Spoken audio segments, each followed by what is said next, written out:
Ya, baik, Assalamualaikum warahmatullahi wabarakatuh. Selamat malam, salam sejahtera untuk kita semua. Semoga teman-teman TCI semua dalam keadaan sehat. Amin ya Allah ya Rabbal Alamin. Ya, baik, sejalan dengan semakin diperlukannya kecepatan dan keakuratan informasi data dalam sebuah perusahaan, insya Allah maka sistem informasi TCI ini hadir sebagai media utama dalam menyediakan semua data informasi tersebut.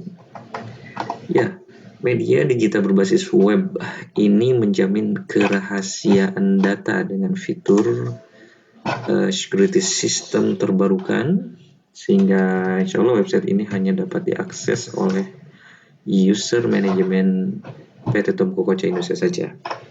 Dimulai dari proses entry data dengan Google Form di aplikasi mobile yang sudah diinstal di teman-teman ya. Dari aplikasi tersebut diproses ke dalam database management system yang ada dalam sistem ini, sehingga dirubah atau ditransformasi menjadi bentuk report informasi yang mudah dipahami. Ya, adapun halaman-halaman report yang ada dalam website Info TCI ini adalah yang pertama di sini ada halaman TCI schedule.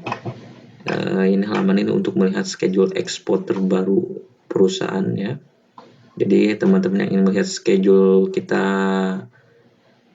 saat ini apa bisa bisa membuka website ini dan membuka halaman TCI schedule ya. Kemudian halaman selanjutnya ada halaman raw material.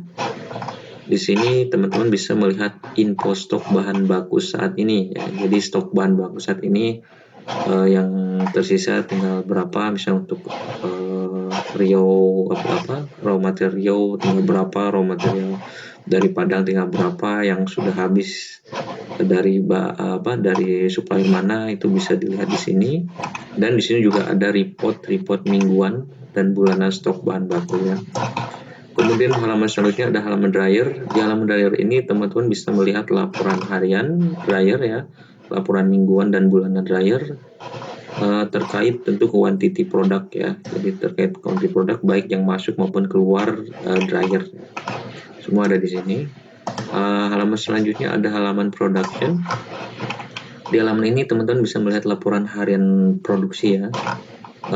Laporan pencapaian produksi per daily shipment, laporan weekly, bulanan, production achievement, dan lainnya.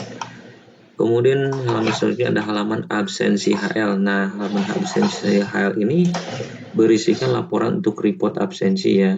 Jadi, maksudnya di sini berisikan aplikasi untuk mengentry data absensi ya. Nanti juga aplikasi absensi ini saya akan instalkan di leader kemungkinan besar ya, untuk terkait datanya ini untuk biar masuk ke sistem penggajian nanti akan saya bahas selanjutnya setelah sesi ini. Oke. Kemudian ada halaman rejection report yang terakhir. Nah, halaman rejection report ini berisi laporan daily reject packing ya. Kemudian ada monthly reject packing, daily reject packing, monthly reject packing, dan reject dryer secara keseluruhan ya. Setelah sesi ini saya akan lanjut ke aplikasi SAPS ya. Ya baik teman-teman, melanjutkan sesi sebelumnya. Kali ini saya akan langsung ke perkenalan sebuah aplikasi baru saya namakan SAPS atau singkatan dari Smart Attendant and Payroll System. Aplikasi ini terkait keperluan penggajian perusahaan ya, payroll perusahaan. Tapi sebelum saya sampaikan bahwa sebuah perusahaan itu kan atau organisasi itu pasti memiliki sebuah sistem manajemen itu ya, salah satunya kan payroll. Nah, pencatatan terkait payroll jika dilakukan dengan cara manual ini tentu akan menghambat kinerja perusahaan ya, dan bisa merugikan dalam kegiatan operasional perusahaan tentunya. Walaupun tidak menutup kemungkinan masih ada perusahaan yang menggunakan cara manual seperti kita saat ini ya. Nah, pencatatan data secara manual jika hanya sedikit tidak akan terlihat kendala tentu, tapi jika sudah banyak datanya akan sangat merepotkan ya, baik karyawan sendiri maupun perusahaan. Manajemen perusahaan besar saat ini perlu banget software HRD payroll ya tentunya, yaitu untuk membantu mengurus sistem payroll.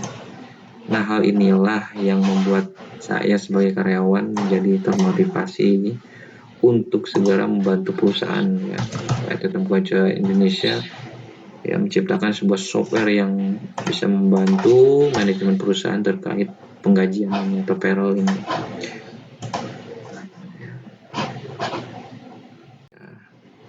Jadi SAPS atau Smart Attendant Payroll System ini fungsinya itu untuk menghitung gaji karyawan, baik karyawan harian maupun borongan yang dimiliki PT Tempoja Indonesia.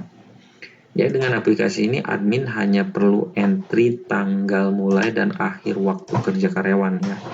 Maka secara otomatis sistem akan memunculkan nilai gaji, baik nilai gaji keseluruhan karyawan maupun nilai gaji per individu karyawan. Lalu selain nilai gaji, sistem ini juga bisa memunculkan siapa aja yang karyawan dengan alpa, izin, atau sakit terbanyak atau sebaliknya. Jadi HRD nanti bisa tahu tuh siapa yang paling rajin dan siapa yang sering alpa, paling banyak alpanya siapa dalam tanggal tertentu hingga tanggal tertentu gitu.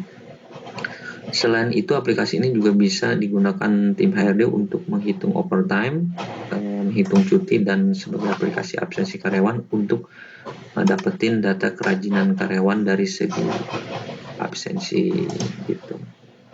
Baik, sementara itu aja. Selanjutnya lebih detailnya kita ada di training besok ya teman-teman. Terima kasih atas waktunya. Assalamualaikum warahmatullahi wabarakatuh.